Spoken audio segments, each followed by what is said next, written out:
के आधार पर भी किसी बलात्कारी का रक्षण करते हैं तो आपको भी अपने अस्तित्व को खत्म कर देना चाहिए। अगर सही में भारतीय जनता की पहचान है तो न्याय के लिए खड़े होइए, अन्याय के खिलाफ खड़े होइए। मौत इससे में आ सकती है, ज्यादा कुछ नहीं। प्रकृति का सिर्फ एक ही नियम है, जो जिसका जन्म हुआ है वो मरेगा, उसको कोई नहीं बचा सकता, वो 100% मरेगा। अगर मौत आज लिखी है तो आज ही। लेकिन एक चीज और ध्यान रखिए, महापुरुष कहते हैं कि जो लोग नहीं बिकते उनकी फोटो बिकती है। ये बाबा साहब अम्बेडकर, ये साहब काशीराम साहब की देखो फोटो मुझे भी साथियों ने दी, ये दी। जानते हैं ये क्यों है मेरे हाथ में? जानते हैं ये इसलिए है कि ये कभी बिके नहीं, अपने सिद्धांतों पर खड़े रहे।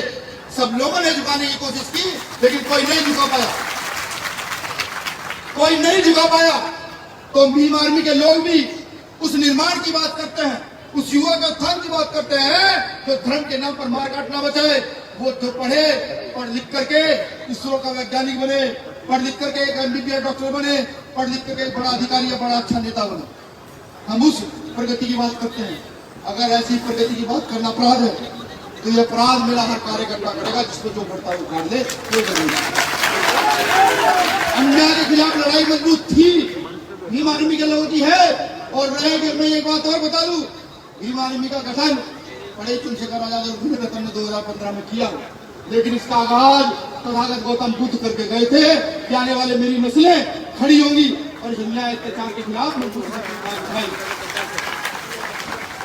समझिए, लाठी डंडी गोली किसी चीज का समाधान नहीं। मैंने जैसे पहले ही कहा कि लाठी में, डंडों में, गोली में हमसेपन कोई हो नहीं सकता। आबादी इतनी है, 5-10 लाख मर भी जाए तो कोई भी फर्क नहीं पड़ता देश की आबादी में, न समाज की आबादी में। आबादी इतनी है, लेकिन नहीं, गोली की तरफ, लाठी डंडों की तरफ नहीं जाना। कहीं जाना है तो संवैधानिक व्यवस्था की तरफ जाना है, लोकतांत्रिक व्यवस्था की तरफ जाना। आप जानते हैं सरकार प्रशासन किससे डरता है? और शासन सरकार किससे डरता? मंत्री मुख्यमंत्री से नहीं डरता। वो तो संवैधानिक व्यवस्था है कि हमने चुनकर भेजा।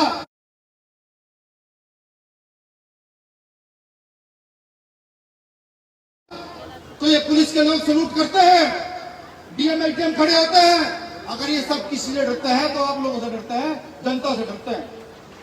मैंने अपने पिछले वक्तव्य में कहा था कि अगर यहाँ के माननीय प्रधान मुख्यमंत्री महोदय ज्यादा तानाशाह हो गए हो तो बता दें, हम अपनी भैंस, गाय, भेड़, बकरी, सुअर, कुत्ते, बिल्ली जिनको हम पालते हैं उनको लेकर के विधानसभा आएंगे और विधानसभा के बाहर खूंटा गाड़ कर बैठेंगे। हम देखो हमारा क्या विरोध है। तो इस चीज का एहसास कीजिए, ये सरकारें डरती हैं तो जनता से डरती हैं। और मैं गर्व से कहता हूं इस देश में मेरी आबादी ना जाने कितनी है, बहुत बहुसंख्यक आबादी है। मैं गर्व से कहता हूँ जो अन्याय करेगा उसके विरोध में भीम आर्मी का एक कदम रहेगा और जो अन्याय नहीं करेगा उसके पक्ष में भीम आर्मी का कदम रहेगा। हालांकि वे 1585 की बात करते हैं, मेरे महापुरुषों ने यही सिखाया, ये मेरे महापुरुषों ने ये भी कहा कि जब तक व्यवस्था बराबर ना हो जाए, जब तक बहुजन अपने अधिकार न पाले, तब तक 1585 के बीच में कोई मेल नहीं होना चाहिए, बिल्कुल नहीं होना चाहिए। लेकिन मैं फिर भी कहता हूं, अगर 15% लोगों में भी ऐसे लोग हैं जो संवैधानिक व्यवस्था, मान्यतावाद में विश्वास रखते हैं और उनके साथ गलत होता है, तो भीम आर्मी को एक आवाज दीजिएगा।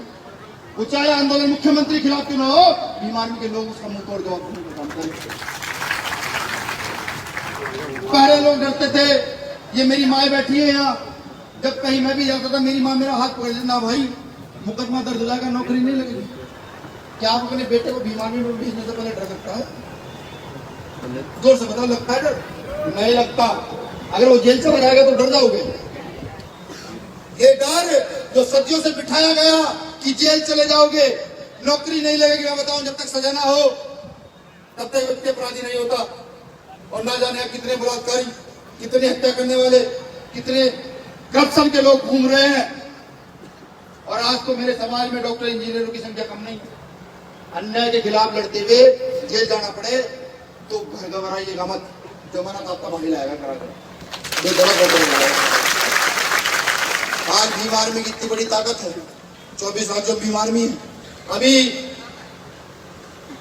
मणिपुर, मेघालय, कौन से प्रदेश में भी बात चली थी विजय भाई से? मिजोरम में मिजोरम में कुछ साथियों का संपर्क आया भीम आर्मी के लिए, वहां एक बेटी के साथ गलत हुआ था। मेरे पास संपर्क आया, हमने कहा बेफिक्र होकर भीम आर्मी का नाम लिखकर आंदोलन कीजिए। मिजोरम के साथियों ने आंदोलन किया। जिन साथियों ने आंदोलन किया, उन साथियों को डीजीपी ने अपने यहाँ बुलाया और कहा क्या यहाँ भीम आर्मी आ गई है मिजोरम में? क्या यहाँ भीम आर्मी आ गई है? उन्होंने कहा साहब आई तो नहीं है, बात हुई है, आई तो नहीं है, बात हुई है। इतनी बात सुनते ही वहां के तथाकथित मंत्रियों ने उनके यहाँ डरापा देना शुरू कर दिया, डराना शुरू कर दिया कि यहाँ अगर भीम आर्मी को स्थापित कर दोगे तो ये कर देंगे, भीम आर्मी को स्थापित कर दोगे तो ये कर देंगे। मेरे पास सूचना है भैया ऐसी बात है। मैंने कहा देखो भाई, गरीब परिवार का व्यक्ति हूँ, किराया नहीं होता, अगर आपके पास ट्रेन के किराए की व्यवस्था है तो मैं यहाँ से चल पड़ता हूँ मिजोरम के लिए। 3 दिन लगे 10 दिन लगा रहता हूँ। मैं पूछूंगा डीजीपी से कि क्या तेरी हैसियत है भीम आर्मी को रोकने की? अब आप सोचिए जिस संगठन का डर डीजीपी और नेताओं को हो गया,